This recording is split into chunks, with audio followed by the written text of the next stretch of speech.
Hi everyone, Python के lecture series में आपका स्वागत है। आज हम लोग पढ़ने वाले हैं लेक्चर नंबर 2 में पाइथन में टोकन्स।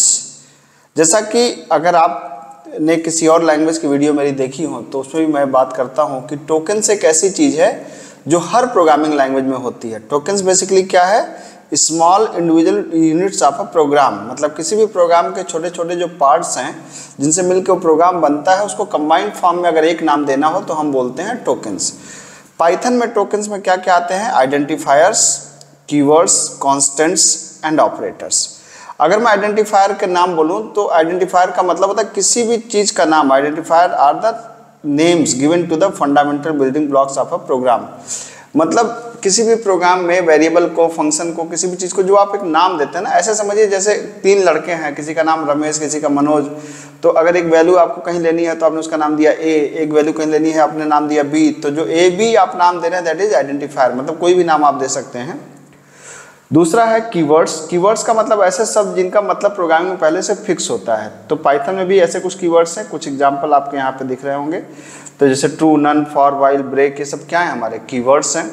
सिमिलरली अगर मैं बात करूं कांस्टेंट की, तो कांस्टेंट के केस में कांस्टेंट का मतलब फिक्स्ड वैल्यू जो बदलती नहीं है। जैसे आप कोई वैल्यू, जैसे प्रिंट के अंदर हेलो प्रिंट करना चाहते हैं तो hello will be the constant.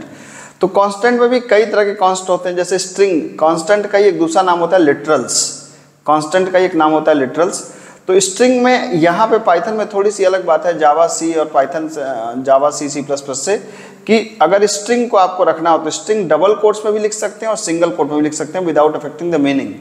Generally C language में क्या है कि कैरेक्टर को लिखा जाता है सिंगल कोट में, स्ट्रिंग को लिखा जाता है डबल कोट में। लेकिन पाइथन के अंदर आप दोनों को ही सिंगल कोट, डबल कोट दोनों में लिख सकते हैं। आप इसको देख भी सकते हैं। जैसे मैंने बोला था कि पाइथन को रन कराने के लिए आप यहाँ पर आइडियली खोलें, ठीक है।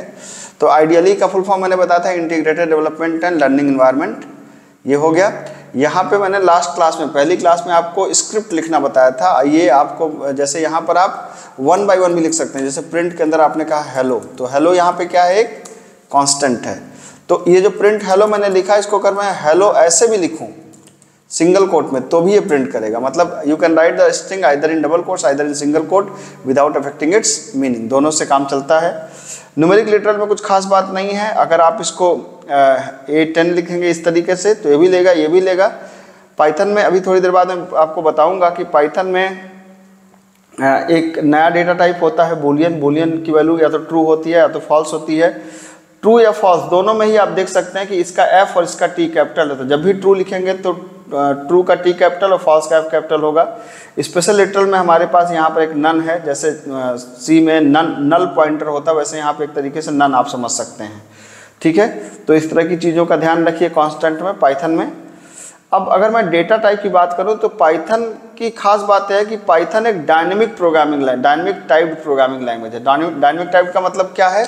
डायनेमिक टाइप का मतलब है कि एक ऐसा डेटा, एक ऐसी लैंग्वेज, जैसे हमने ए के अंदर 10 रखा तो 10 इंटीजर हो गया। आप देख सकते हैं टाइप ऑफ ए मैं करूँगा तो ये इंटीजर बताएगा आपको। मैं ए इक्वल टू अगर 1.2 करूँगा और मैं पूछूंगा कि टाइप ए अब क्या है तो ये कहेगा फ्लोट। जब मैं ए के अंदर लिखूंगा धनंजय, मान लीजिए मैंने ए के अंदर लिखा धनंजय, अब मैंने पूछा कि टाइप ऑफ ए तो ये बता रहा है str।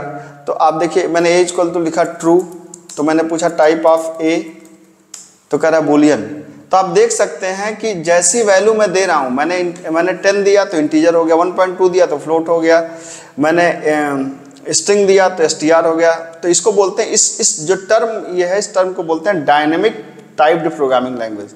डायनेमिक टाइप का मतलब है कि जैसी वैल्यू आप देंगे उसी तरीके से अपने आप को कन्वर्ट कर लेता है, ठीक है। और किसी भी वेरिएबल को, we need not to declare a variable before its use, मतलब किसी भी वेरिएबल को इस्तेमाल करने से पहले उसको डिक्लेयर करने की जरूरत नहीं है। जैसे आपने कहा ए इक्वल टू 10 प्रिंट ए, तो ए की वैल्यू कितनी है 10 और ए को आप प्रिंट कराइए। तो इसको जरूरी नहीं कि पहले सी वगैरह में क्या था कि पहले हम डिफाइन करते थे कि INT ए, फिर ए को इस्तेमाल करते थे, ठीक है। उसी तरीके से वेरिएबल के साथ में थोड़ा पाइथन आपको और फ्लेक्सिबिलिटी देता है। पाइथन अपने ट्रिक्स एंड टिप्स के लिए फेमस है। मतलब पाइथन में तो इतने ट्रिक्स एंड टिप्स हैं कि आप परेशान हो जाएं कि कितना क्या हम इस्तेमाल करें, क्या इस्तेमाल ना करें, ठीक है। तो अगर आप यहाँ पे देखें तो हम एक साथ पाइथन के अंदर, जैसे हमने कहा A equal to B equal to C, तो अगर आप यहाँ पे आप कर सकते हैं, एक मिनट, ये a equal to b equal to c equal to 10। तो अब देख सकते हैं a भी 10, b भी 10, c भी 10, तो मल्टीपल असाइनमेंट आप कर सकते हैं। आप ऐसा भी कर सकते हैं a, b, c equal to मैंने कहा 2, 3, 4। तो a के अंदर क्या आ गया 2, b के अंदर क्या आ गया 3, c के अंदर क्या आ गया 4।